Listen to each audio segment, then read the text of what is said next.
বন্ধুরা, গরমের সময় ম্যাঙ্গো ফ্রুটি খেতে কার ভালো লাগে না? বুড়ো, বাচ্চা বা জোয়ান সমস্ত মানুষই আম দিয়ে তৈরি এই ফ্রুটি খেতে ভালোবাসে। কিন্তু আপনি কি কোনোদিন ভেবে দেখেছেন যে এই ফ্রুটি আসলে কিভাবে বানানো হয়? যদি না ভেবে থাকেন তাহলে আমি আছি তো বলার জন্য। আমরা সবাই জানি যে ফ্রুটি বানানো হয় আম দিয়ে, আর ভালো কোয়ালিটির আম জমি থেকে কালেক্ট করা হয়। কালেক্ট করার পর এই আমের উপর একটি কেমিক্যালে স্প্রে করা হয়, যাতে আম থেকে যে আঠা বের হয় তা যেন আমের স্কিনকে ড্যামেজ করে না দেয়। এরপর এগুলোকে ফ্যাক্টরিতে নিয়ে আসা হয়, আর এখানে ভালো পাকার জন্য 4 থেকে 5 দিন পর্যন্ত একটি ঘরে আমগুলিকে ফেলে রাখা হয়। যখন এগুলো ভালোভাবে পেকে যায় তখন পরিষ্কার করার জন্য প্রসেসিং লাইনে পাঠিয়ে দেওয়া হয়, যেখানে আমগুলোকে একবার নয় 2 থেকে 3 বার ধোয়া হয়। দেখুন এখানে কিভাবে কাজ চলছে। প্রথমবার ওয়াশিংয়ের পর এগুলোকে দ্বিতীয়বার ওয়াশিংয়ের জন্য ট্রান্সফার করা হয়। যখন একেবারে ভালো হয়ে ধুয়ে পরিষ্কার হয়ে যায় তখন এর থেকে রস বের করার জন্য অন্য প্রসেসিং লাইনে পাঠিয়ে দেওয়া হয়, যেখানে ওয়ার্কার আমের ওপরের অংশ তুলে দেয় যাতে আম থেকে রস বের করার কাজ সহজ হয়ে যায়। এবার এসব আম জুস এক্সট্রাকশন সিস্টেমে চলে যায়, যেখানে অনেকগুলো মেশিন একসাথে কাজ করে।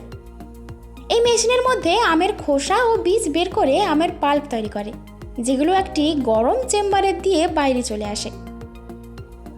এই সমস্ত প্রসেসিং মেশিনের মাধ্যমে হওয়ার কারণে এই সব কিছু আমি আপনাদের দেখাতে পারছি না। এবার ঠান্ডা হওয়ার পর পাল্প এবার ফ্রুটি প্রসেসিংয়ের জন্য একদম রেডি।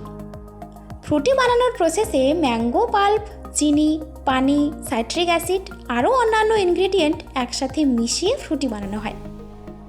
যদিও এর আসল প্রসেসিং দেখার অনুমতি কারোরই নেই, কারণ এটা কোম্পানির একদম সিক্রেট উপায়। এবার এই সমস্ত প্রসেস থেকে বের হওয়ার পর এই মেশিন প্যাকেটগুলোকে প্যাক করে। আর বন্ধুরা, যদি আপনি এরকম আরও কিছু প্রসেসের ব্যাপারে জানতে চান তাহলে আমাদেরকে কমেন্ট করে অবশ্যই জানাবেন, আমরা অবশ্যই সেই বিষয়ে ভিডিও বানাবো। Pineapple juice making process. বন্ধুরা, হয়তো আপনার মনে হতে পারে ফ্যাক্টরিতে আনারস খুব সহজেই প্রসেস করা হয়, কিন্তু তা নয়। আনারস থেকে অনেক ধরনের খাবার তৈরি করা হয়, আর এগুলো মার্কেটে অনেক আলাদা আলাদা সিস্টেমে বিক্রিও করা হয়, যেমন আনারসের জুস, ক্যান, ফেদার প্রভৃতি। তো চলুন জমি থেকে আনারস তোলা থেকে শুরু করে সেগুলো ফ্যাক্টরিতে প্রসেস করে মার্কেট পর্যন্ত কিভাবে সাপ্লাই করা হয় সমস্ত কিছু দেখে নেওয়া যাক। আনারস ইন্দোনেশিয়ার মতো দেশে অধিক মাত্রায় হারভেস্ট করা হয়, এবং ইন্দোনেশিয়া থেকে শুরু করে ভারত, বাংলাদেশ, আমেরিকা এই সমস্ত জায়গায় এগুলো অধিক মাত্রায় সাপ্লাই করা হয়।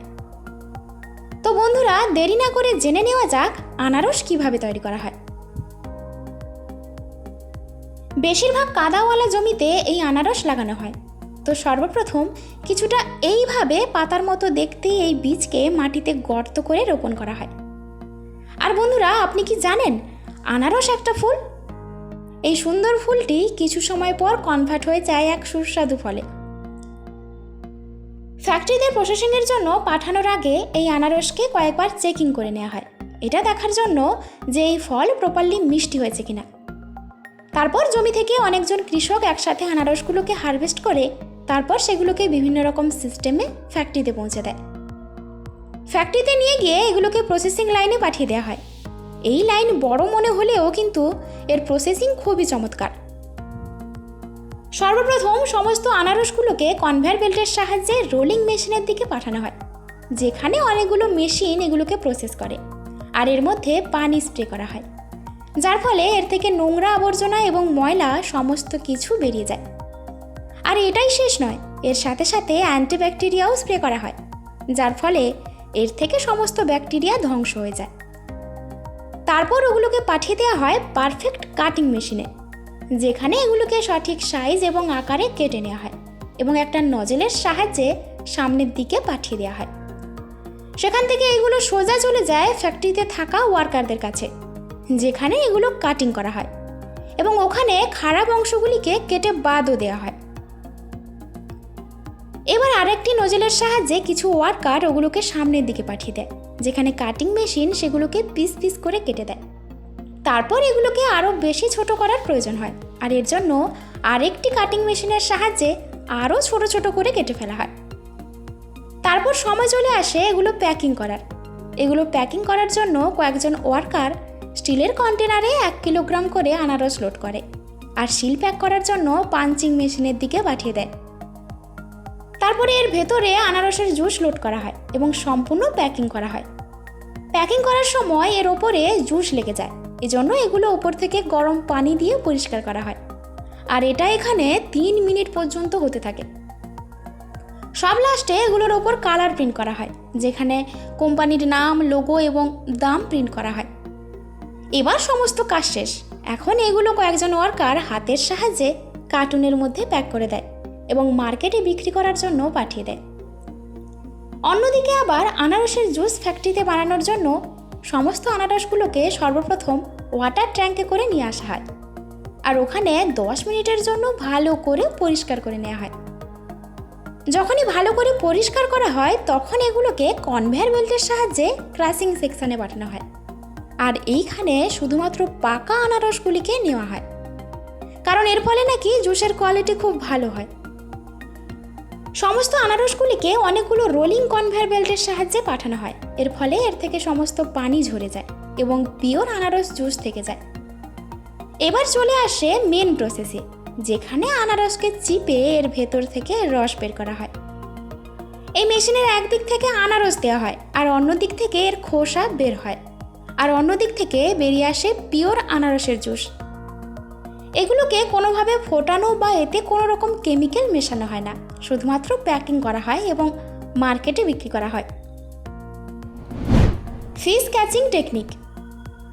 তো সর্বপ্রথম আমরা দেখে নিই যে তল্লা গাছের বাঁশ দিয়ে কিভাবে মাছ ধরা হয়। বন্ধুরা, মাছেদেরও কিন্তু অনেক বুদ্ধি আছে, কখনো কখনো তো হাজার চেষ্টা করেও মাছ ধরা যায় না, কিন্তু কম্বোডিয়া দেশের মানুষের ব্রেন কিছুটা আলাদা লেভেলের আইডিয়া সৃষ্টি করে। তো চলুন আপনাদের দেখাই যে কিভাবে এখানে মাছ ধরছে। তো সর্বপ্রথমে একজন মানুষ নদীর কিনারায় একটা গর্ত করে, তারপর আগে থেকে কেটে রাখা বাঁশের টুকরোগুলো নদীর পাশে গর্তের ওপরে সাইজ করে রেখে দেয়। এবার ওপরে দিয়ে মাটি দেওয়া হয় আর তার আগে কিন্তু এর ভেতরে চারা দেওয়া হয়। এবার কিছু সময় পর ওখানে অনেক মাছ চলে আসে আর বাঁশের এরকম আকৃতি হওয়ার কারণে ভেতর দিয়ে ঢুকে আর বাইরে বের হতে পারে না। এইভাবে 24 ঘন্টার মধ্যে অনেক মাছ ধরা যায়। তো বন্ধুরা, আপনাদের জন্য আমরা অনেক মজাদার ভিডিও প্রতিনিয়ত নিয়ে আসি।